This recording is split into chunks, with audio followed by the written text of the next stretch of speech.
What is going on, everyone? It is Tyler McKinney back here again, and today we're going to go back over the XFL. Today we had the XFL Supplementary Draft, and we had a lot of other things. So I want to go ahead and quickly discuss some of those things today. If it's your first time here, hey, glad to have you. If you're a return viewer, thanks for coming back. Thanks for watching more videos. And if you haven't yet, please consider subscribing.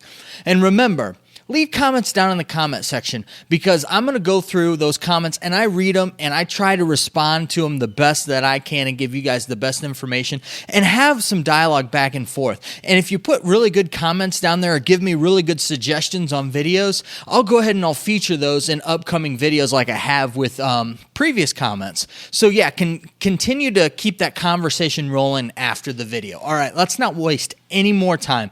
Let's go ahead and let's get into the content for today. So first, I want to start off with be paying attention to my channel here for the next few days. I'm going to get through all of the content that's been coming out. We had the big supplemental draft today that we had 66 players drafted. So we're going to go through, I'm going to do a video going through all of the whole draft information. It might even be broken up into a couple different videos just to try to get it in nice chunks.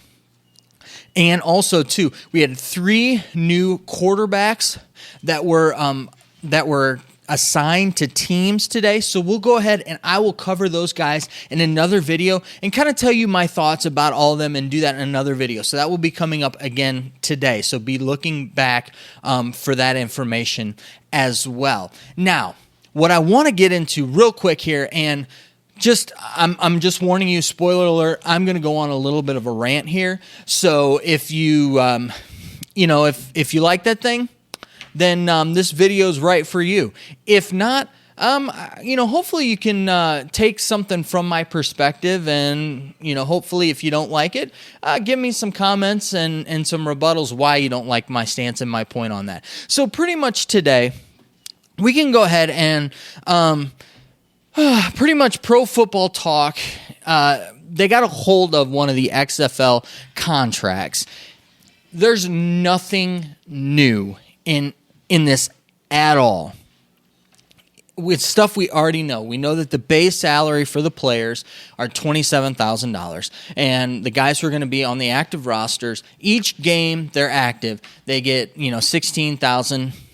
Sorry, not $16,000. They get $1,600, and if their team wins the game, then they get $2,200 on top of that. So if you're on the squad the whole season and your team goes 5-5, you're going to make around $55,000 a year.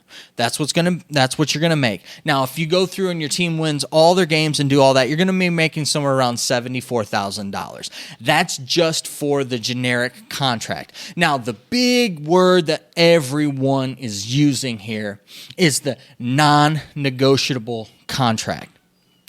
Listen, that's what most people do. That's what most companies do. This is not something new. These contracts, you're not going to negotiate with them.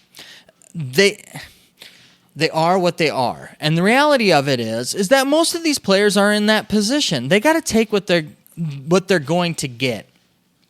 So before I go, because I really want to go and I really want to get into what I really want to say, but before I do that, this is nothing new. We've known this information for months that this is what most of these players are going to make. And so this is nothing new. And for the way that this is portrayed, to kind of give it a negative light to the XFL, kind of frustrates me in a way. And so I just kind of want to go ahead and give my thoughts on that. So first off, I want to say, I don't discredit any players for not wanting to play in the XFL and deciding that the XFL is not for them. I totally support Corey Vereen and any other of the players that decide not to play and to pursue other things in their lives. I totally get it and I totally understand. But for us to sit here and criticize the XFL for what they've decided to pay their players, it is a little frustrating to me. Why? Because it's their business. They can decide to do with it what they want.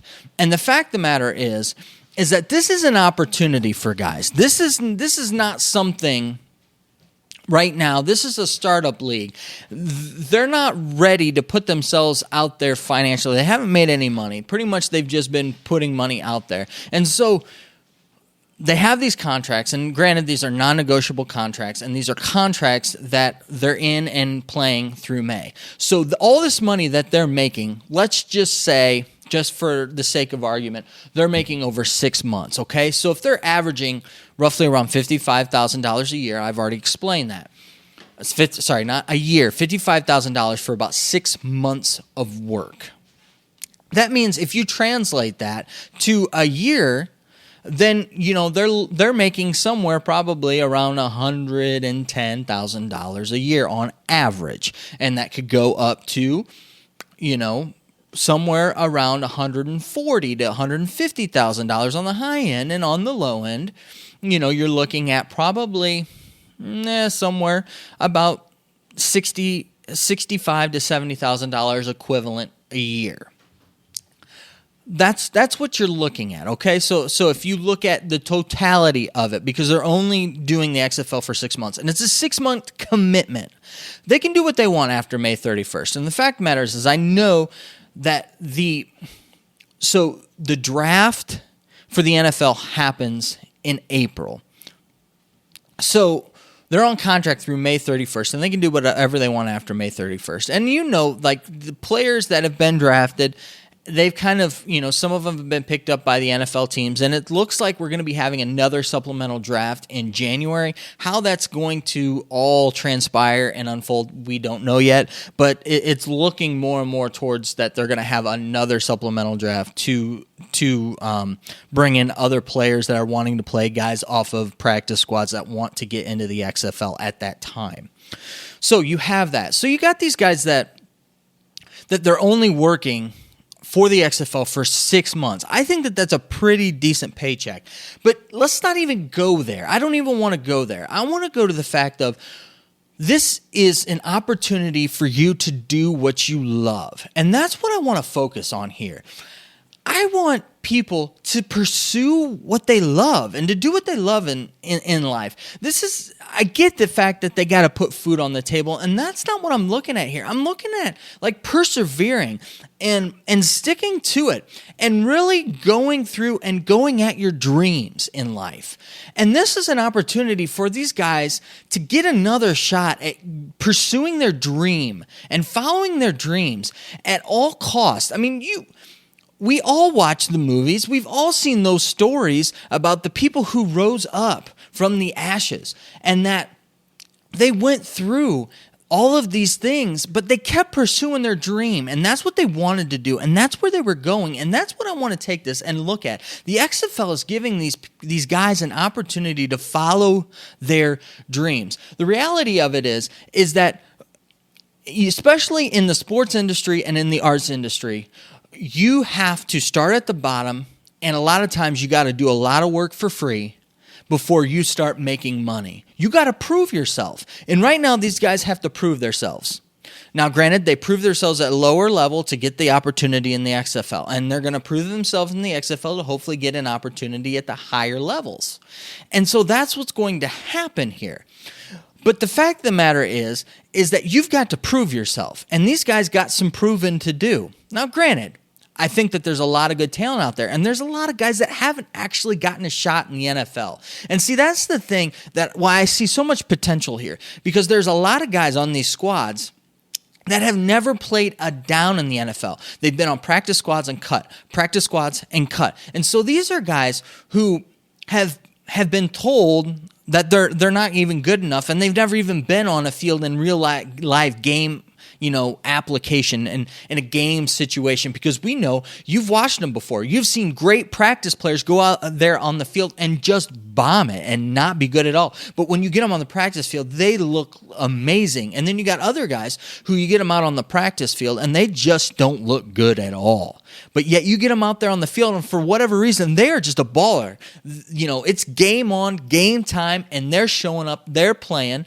And at the end of the day, you're like, man, that guy can play. But when you look at him in practice, he really can't. Well, these guys aren't getting off the practice field to where they get a shot. And so now with the XFL, they're actually getting that shot. And so for me, that's huge. I can think of a couple examples off the top of my head. Everybody knows Kurt Warner, and he was just with, working out with and showing some pointers to Luis Perez and, the other quarterbacks there in LA.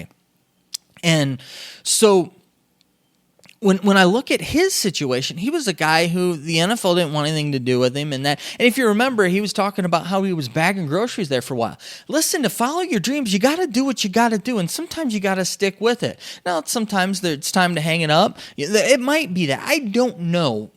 But what I do know is to follow your dreams, sometimes you have to take a risk on your end. The XFL is taking a risk on their end. And you need to take a risk on your end. You need to figure out ways to make it work, and to do that, to make the money, to do what you want to do in life. And if then that's not okay, then that's fine. Go get a regular day-time job that everybody else has. But to follow your dreams, sometimes you just have to stick to it, and you have to persevere through that. And you have to go through those low times and those times where maybe you might not be making as much as what you think you are, or might not be getting the respect that that you feel that you deserve. Well, then prove people wrong. That's what I want you to do, is to prove people wrong. Listen, I love doing these videos. I love doing all of this stuff, and I have a blast doing it, and I hope you guys can see that. But the fact matters is I'm not making a dime doing it. Why am I doing it? It's not for the money. It's because I love doing this, and this has become something. It's hopefully you can see that I'm passionate about. The fact of the matter is I'm also a musician. And I get to do what I love to do. Listen, I'm also a musician, and I had to start out playing shows and doing things for free, and probably playing places and things that I wasn't really, I didn't really maybe necessarily enjoy, or I didn't make money, and places I actually lost money. But you know what that did? That gave me another opportunity, because they saw and liked what I had, to get me to other places where people started paying me for things and doing that, and started to seeing the value that I had and the talent that I had. And with the XFL, I hope that that's what these guys get. And it goes back to Kurt Warner. He got the opportunity in the Arena Football League, got him onto the practice squad in the NFL, which got him then to NFL Europe, then which brought him back to the NFL, and now he's, looked at as one of the greatest of all time. But he was a guy that persevered through it all, and and took his hard knocks of life and turned those things, into opportunities to really make it for himself. It really reminds me of Garrett Gilbert, who was the quarterback for the Orlando Apollos in the AAF this past year. He played great ball. Great ball, so much so that right now he's the backup quarterback for the Cleveland Browns, and he's actually played some this year. Not a whole lot, but he's the backup quarterback. He got signed to a 2-year deal with them, where he got a $75,000 signing bonus. So he made more money just signing with them than what he did playing in the AAF. Not to mention, who knows what all other expenses he was left with after the league folded. So he got a $1.2 million contract, which, I think $75,000 of that is guaranteed money. So he got $150,000 right off the bat. Bang, right there. Now he's been on the team most of this year, so his $700,000 that he's going to get for this year, he's pretty much going to get that. And that, so let's look at this, in all reality, let's look at everything and, through. He's going to end up with making roughly around $1 million because of what he did in the AAF and all of the hardships that he had to face with being in the AAF. And I mean, with them folding and him having to, go through and figure things out after that. So as I sit here and I look at this XFL as an opportunity for these guys to come into this league, show what they can do, and then propel themselves to do great for themselves and for their career, and to be in a success story. And the fact of the matter is that they're going to be on a grand stage. They're going to be playing on ABC and on ESPN when they're the only game in town. So we're talking about, like, this is like Super Bowl weekend, because the fact of the matter is they're the only game on Super Bowl weekend, or it's going to be like, Army-Navy game, where that's the only college football game on that Saturday. So it's the only college football people have to watch, and people watch that game. A lot of people watch it because it's the only football game on that weekend. And so you're going to get that. So they're going to get exposure of that and the exposure of playing in this league. So I think that this is a huge opportunity to pass up. But I understand where some of you guys are coming with the whole pay and having to pay for your family. And listen, if that's the case, then you need to make that hard decision, to hang it up and to go out and get another job. And that's totally fine here in the XFL. But the other thing that I want to go through and I want to say is I want to talk to you as the viewer. Pursue your dreams. Life is too short to just sit there. Take those opportunities that you have and grab them and take hold of them and have fun with it. Have fun with life.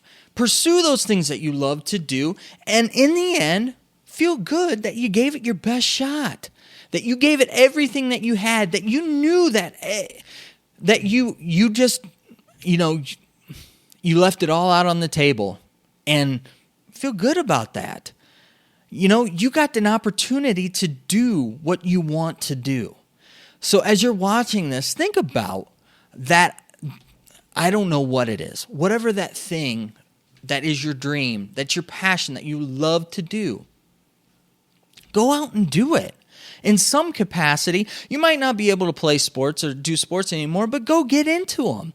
If it's doing music, start today. Pick it up and start playing. If you love, to create art, go create. Whatever it is that you love to do, pursue it. Do it.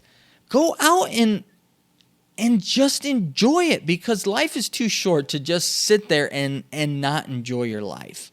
And granted, I'm not talking about relinquishing all of your responsibilities, but what I am talking about is going out and seizing the day and really becoming that person that you want to be and striving and pursuing that. And sometimes, it is for less money than what you probably deserve making. But in the end, I can tell you, when I'm playing music, there's nowhere else I'd rather be. I love getting lost in the music, and I love talking sports. I love talking football. Those are two things I love doing. And when I'm doing it, it doesn't matter how much I'm getting paid. I'm just enjoying myself and loving life. And so I hope that as you go about life, and that as you go about doing it, that you take the opportunity to really seize the day for yourself. Have that opportunity to go out there. Every Sunday I get an opportunity to play music and also, get to share my faith with people, which is an awesome thing. And I'm so thankful for. And I don't make a whole lot of money doing it, but it's not for the money. And so as you get down to the end of it here, again, I don't want you to leave this video without this. Those opportunities that you have, you're not going to have them all that time. They're only going to be there for a short period of time. So take them, grab hold of them, and have fun in the ride and the journey called life. That's what I'm trying to do. And hopefully you guys are enjoying these videos. Now, question is always, what do you think? I know I went a little long and I went ranty, and I'm sorry about that. I just had to get something off of my chest with that. Hopefully you enjoyed it. If not, let me know down in the comment sections. If you did, let me know down in the comment section. I'd love to hear from you guys. I do. All right, well, I know that you're busy. I know that I'm busy. So let's get on out of here. You have a good night. Bye.